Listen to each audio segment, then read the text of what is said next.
안녕하십니까, 이성윤입니다. 2월 20일 뉴스와 경제 시작하겠습니다. 지금 헌법재판소에서는 윤석열 대통령 탄핵 심판 10차 변론이 진행되고 있습니다. 헌법재판소 취재기자 연결해 보겠습니다. 분하영 기자, 한덕수 국무총리가 증인으로 나왔죠. 신문 아직 진행이 되고 있습니까? 네, 그렇습니다. 오후 3시부터 한덕수 총리의 증인신문이 진행 중입니다. 지난번까지 한 증인당 90분의 증인신문을 해왔는데 오늘은 120분으로 연장이 돼서 아직 신문이 진행되고 있습니다. 국회 측은 계엄 전 국무회의와 관련한 질문에 집중했습니다. 한 총리는 경제나 대외 신임도에 미칠 영향을 우려해 계엄 선포에 반대하고 만류했고 선포를 막기 위해 국무위원들을 모아보자고 건의했다는 기존 입장을 유지했습니다. 또 국무회의에 흠결이 있었고 참석한 인원 모두가 계엄 선포를 걱정하고 만류한 것으로 기억한다고 했습니다. 윤 대통령은 약 5분 만에 별다른 이유를 설명하지 않고 퇴정했는데요. 이후 윤 대통령 측은 대통령과 국무총리가 같은 심판정에 앉아 총리가 증언하는 걸 대통령이 지켜보는 것이 국가 위상에 좋지 않다고 생각해서 퇴청했다고 설명했습니다. 정치인 체포 메모 작성한 홍장원 전 국정원 1차장도 오늘 증인신문에 출석을 하겠죠? 네, 그렇습니다. 네, 이번이 두 번째 출석인데요. 홍 전 차장은 지난 5차 변론의 증인으로 나와 윤 대통령으로부터 이번 기회에 싹 다 잡아들이라는 지시를 직접 받았고 여인영 전 방첩사령관과 통화하며 적었다던 체포 메모, 이른바 홍장원 메모에 대해 구체적으로 진술했는데요. 지난 13일 조태용 국정원장이 윤 대통령 측 증인으로 나와 홍 전 차장의 당일 동선이나 메모 작성 과정을 들어 홍 전 차장 진술에 반박했죠. 윤 대통령 측이 조 원장 반박을 다시 확인해야 한다며 홍 전 차장을 증인으로 신청한 건데요. 홍장원 메모가 오염됐다는 주장을 이어가려는 의도로 읽힙니다.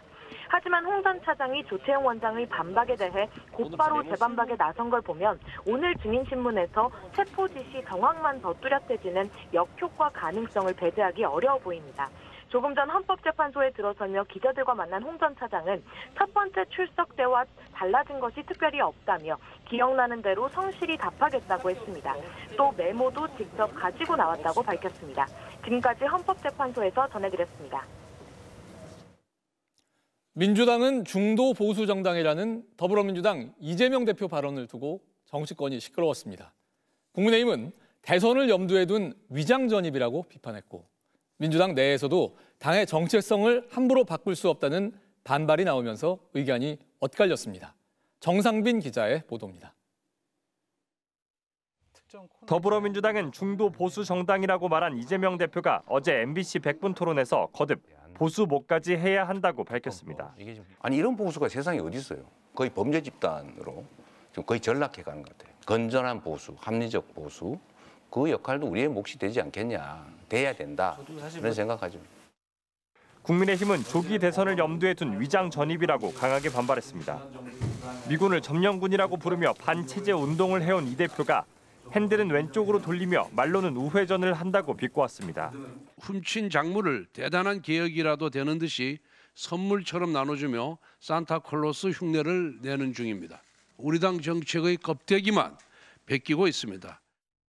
국민의힘을 범죄 집단이라 언급한 데 대해선 12개 혐의로 재판받고 있는 이재명 대표 존재 자체가 형법 교과서인데 무슨 자격으로 범죄 정당을 운운하냐고 반박했습니다.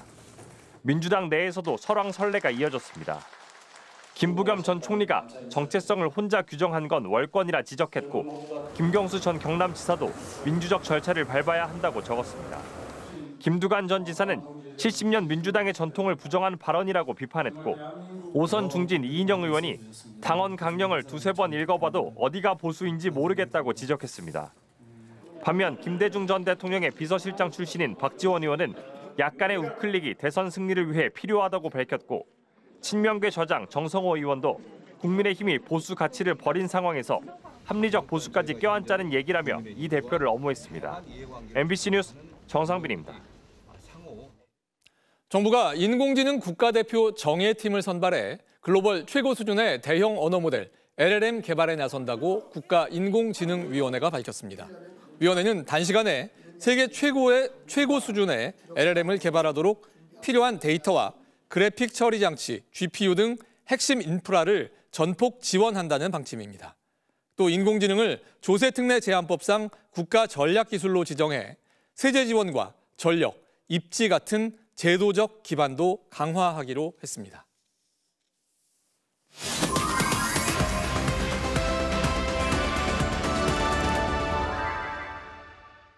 간추린 경제 소식 시작하겠습니다. 주식처럼 쉽게 거래할 수 있는 상장 지수 펀드 ETF 순자산이 190조 5천억 원을 넘어섰습니다.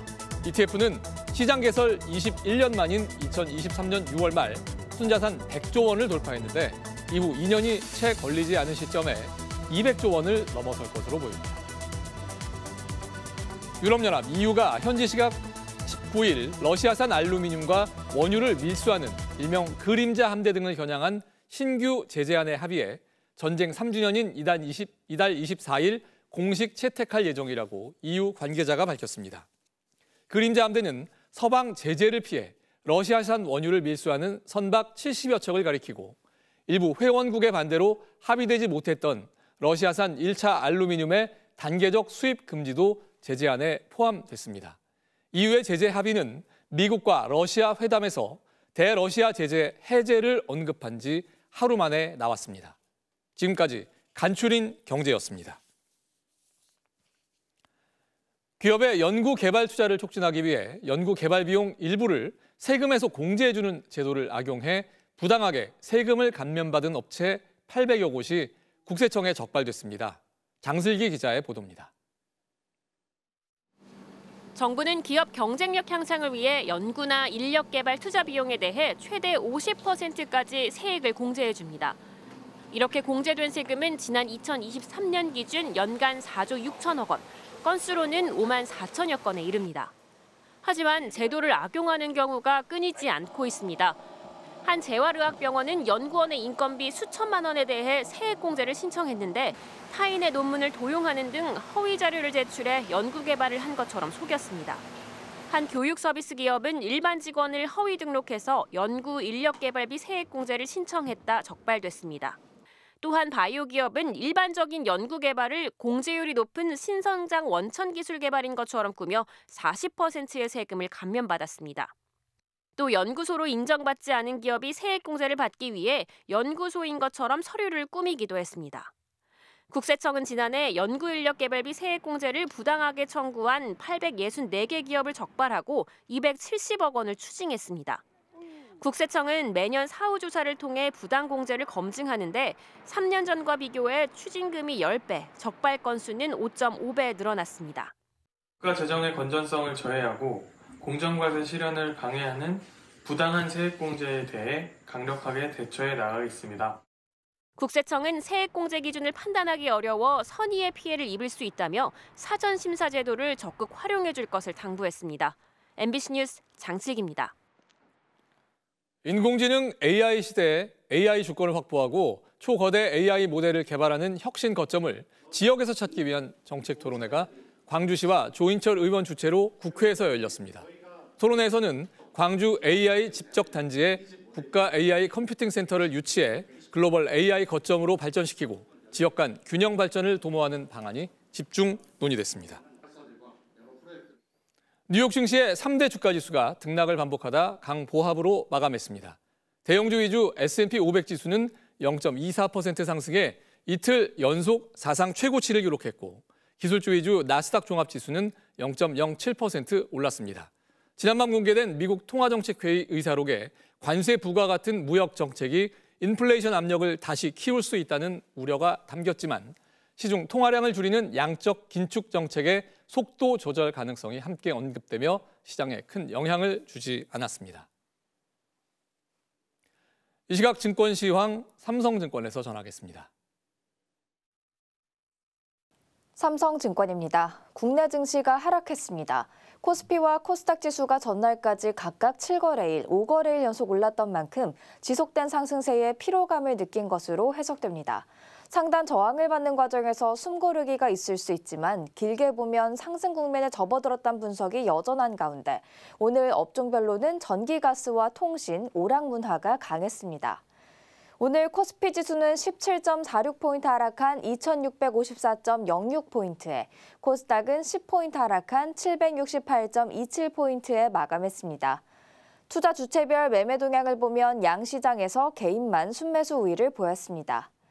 시가총액 상위 종목이 대체로 하락했습니다. 삼성전자와 SK하이닉스가 하락하며 반도체주에 대한 투자 심리가 약했고 조선주에 대한 증권가의 투자 의견 하향 소식에 조선주에서 강한 차익 실현 움직임이 나왔습니다.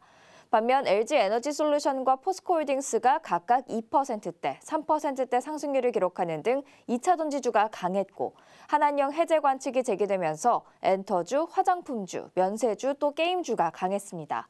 엔터주 SM과 화장품주 아모레퍼시픽이 5% 이상 올랐고 면세주 호텔신라도 4%대 상승률을 기록했습니다. 게임주 중에서는 넥슨게임즈의 상승률이 강했습니다. 지금까지 삼성증권이었습니다. 내일이면 2월 하순인데 맹추위가 기승을 부리고 있습니다. 주말까지는 중부 내륙 지역을 중심으로 아침에 영하 10도 안팎까지 떨어져 춥겠습니다. 다음 주부터는 서풍이 불어들면서 기온이 차츰 오를 텐데요. 특히 주 후반엔 서울의 낮 기온 10도 안팎까지 올라서 포근해지겠습니다.